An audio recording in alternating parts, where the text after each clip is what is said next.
माझा खूप दात दुखतोय, यासाठी मी घरगुती उपाय करून पहिले बघतो, असं सगळ्यांचं मत राहतं. तर काय लावतात? कधी लवंग लावणार, कधी हळद लावणार, कधी बाम लावणार, तर कधी गरमणी पण शेकणार. परंतु मित्रांनो, हे सगळं केल्याने तुमचं लवंग लाव म्हणा, त्यांनी थोडंसं पेन तुम्हाला तुमच्या मनापुरता कमी होतं, पण जसं पाहिजे तसं होत नाही. कापूर लावल्याने अजून तिथले टिश्यू जे आहे, आपले इथले हिरडी राहते, इथे गम्स राहतात, ते जळू शकतात. बाम लावलं तर अजून जास्त जखम म्हणजे वाढू शकतं सुजन. किंवा हळद लावल्याने काय होईल, थोडेसे येलो होऊन जाईल आपले इथले टिश्यू गम्स. आणि गरमणी शेकलं तर अजून जास्त सुजतं इथलं.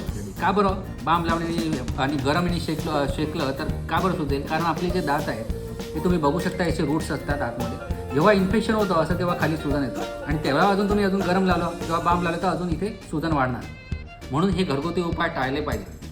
का बरं? कारण याचा तुम्हालाच जास्त त्रास होणार, परत खर्च वाढणार, आणि त्रास तर होतोच, आणि खर्च करून सुद्धा दात वाचू शकणार नाही, कारण जेव्हा खूप जास्त इन्फेक्शन झालं तेव्हा दात काढावंच लागतं. म्हणून हे घरगुती उपाय टाळलेच पाहिजे. हां, तुम्हाला खूप दुखतं, इमर्जन्सीमध्ये काहीतरी करायला पाहिजे, तर तुम्ही जास्तीत जास्त मिठाच्या पाण्यात सूड भरू शकता, किंवा एखाद्या वेळेस लोकल ॲनेस्थेशिया जेली लावू शकता दात दुखते म्हणून, आणि लगेच तुम्ही दाखवून त्याचा एक्सरे घेऊन त्याची ट्रीटमेंट केली पाहिजे. नाहीतर हा एका दातामुळे दोन दातामुळे ती एवढी मोठी सुजन झाली की तुम्हाला अजून जास्त त्रास होईल.